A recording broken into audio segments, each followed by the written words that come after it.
everyone, welcome to St. Peter's Law Academy. So in today's video, we are going to discuss about some legal maxims that will help you out your exams. So let's start. First is a verbis legis non est rescindum. From the words of the law, there has to be departure.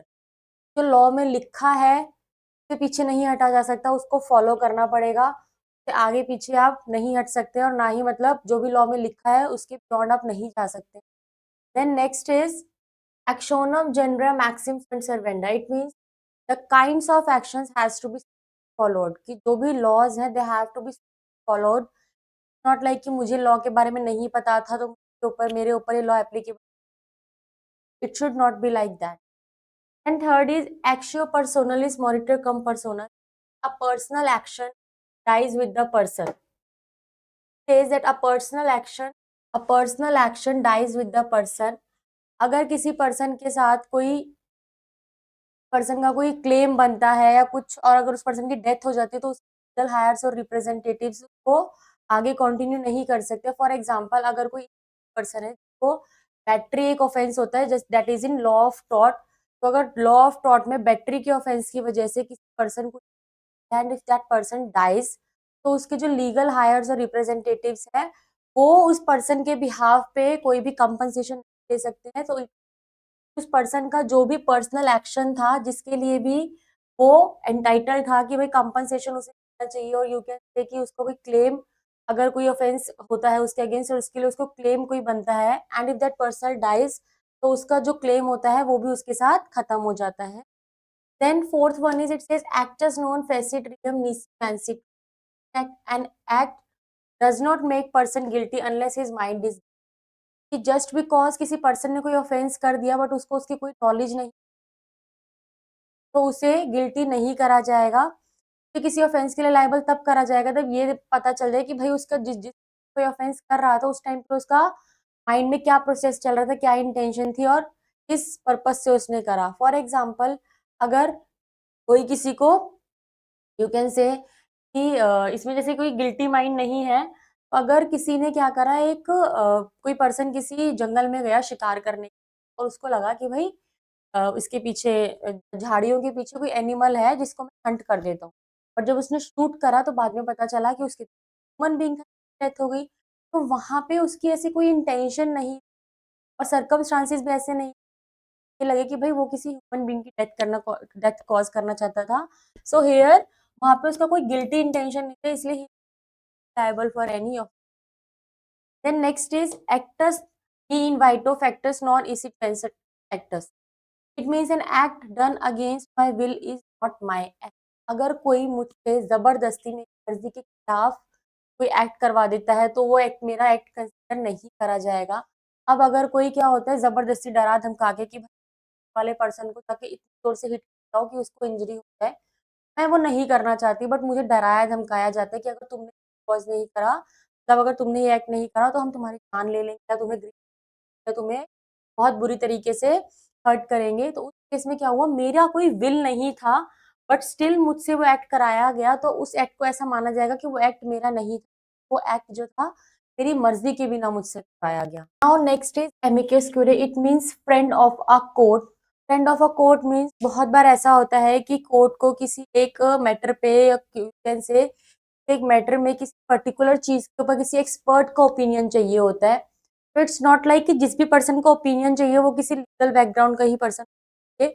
अगर suppose करो कि कोई medical field का कोई experience person चाहिए, medical person का मतलब medical person का कोई ओपिनियन तो that medical person is considered a friend of a court. Next is एनिमस descendant. It means one spouse firm intention the matrimonial home.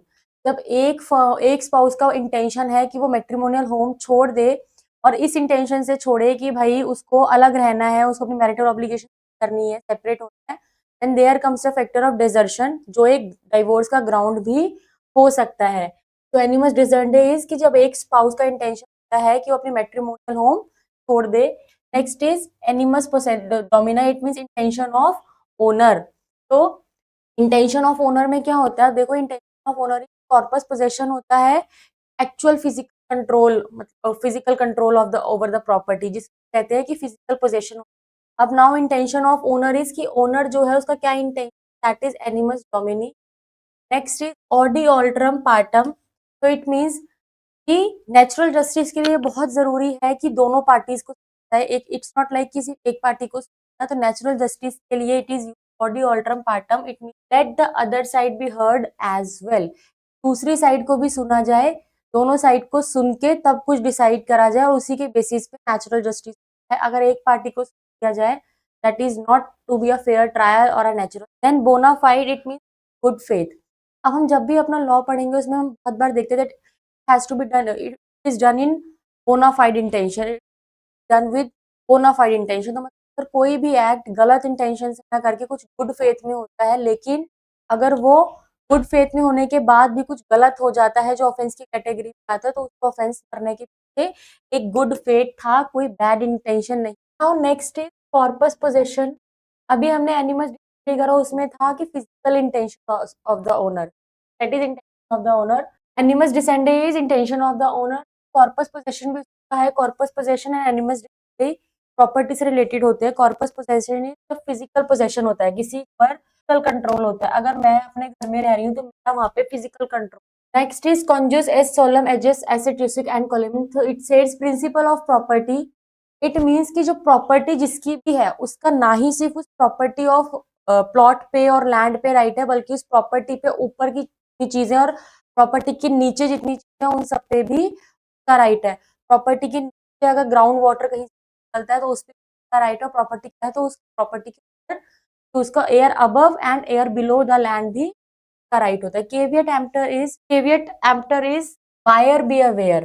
तो अब क्या है, अगर एज अ बायर हम कुछ परचेज करने जाते हैं, as a consumer if we go to purchase anything is our responsibility aware कि भाई हम जो परचेज कर रहे हैं वो कहीं पेरिशेबल गुड्स तो नहीं होगा, पेरिशेबल गुड्स हम लेने जा रहे हैं तो वो ठीक क्वालिटी वाइज है या नहीं, एमआरपी ठीक से चार्ज हो रहा है या नहीं हो रहा है, या फिर वेट उनका जो है वो ठीक से मेजर किया गया है, एज अ कंज्यूमर वो सब रिस्पॉन्सिबिलिटी हमारी बनती है। Next is consensus add item it of the mind, this maxim is basically law of contract.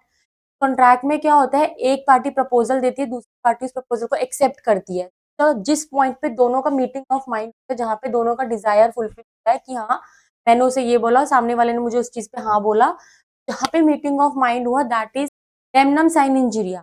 जब किसी को लॉस या डैमेज तो होता है, लेकिन वो लॉस या डैमेज किसी भी लीगल राइट वायलेशन से नहीं होते, तो it is damage without wrongful act.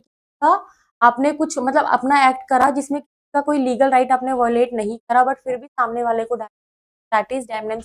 Study this maxim in law of torts. For example, अगर मेरे घर के सामने किसी का कुछ प्ले स्कूल, अब मैंने भी कम फीस, यहाँ पे मैंने क्या करा, यहाँ पे रॉन्गफुल एक्ट नहीं करा और सामने वाले का कोई लीगल राइट भी वायलेट नहीं करा, बट फिर भी उसको लॉस हो गया, तो that is damnum sine injuria. De facto is of fact, de facto is की एक्चुअल में जो है that is a practice that exist in reality, की रियलिटी में जो आसपास जो चीजें है उन फैक्ट्स को देखे, that is de facto. De jure is की जो लॉ के अकॉर्डिंग सही है, डी फैक्टो इज जो फैक्ट के अकॉर्डिंग सही है। Now next is de jure that is happens according to law. De facto हमने पढ़ा कि जो एग्जिस्टिंग फैक्ट्स हैं उनके अकॉर्डिंग जो होता है। डी ज्योरे इज की जो लॉ के अकॉर्डिंग लिखा हुआ है, लॉ के अकॉर्डिंग जो हो रहा है, that is ex post facto law is after the fact.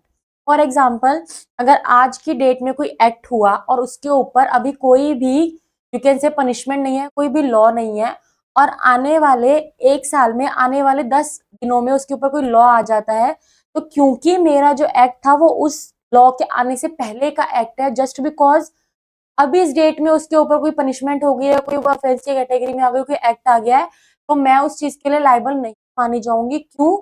कि जो लॉ आया है वो एक्ट होने के बाद आया, और जिस डेट में वो एक्ट हुआ उस टाइम पे उसके ऊपर कोई भी पनिशमेंट नहीं थी, कोई भी लॉ नहीं था, बट जिस डेट से वो लॉ प्रैक्टिस में आया उसके बाद से जो मेरा एक्ट होगा वो बाद में पनिशमेंट में आएगा। लेकिन अगर वो कोई और करता है तो बेसिकली फॉर एग्जाम्पल देखो, जैसे अब बीएनएस था, हमारा बीएनएस आया 1 जुलाई 2020 प्रैक्टिस में।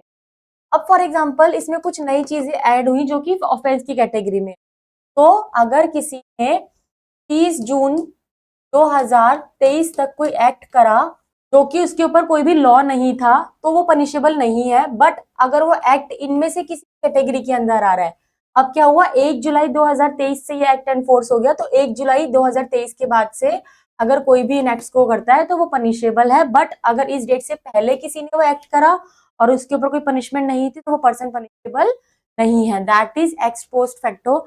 After that is juris juris ignorantia est का मेजर जस्ट nostrum ignorantia, it means ignorance of law has no excuse।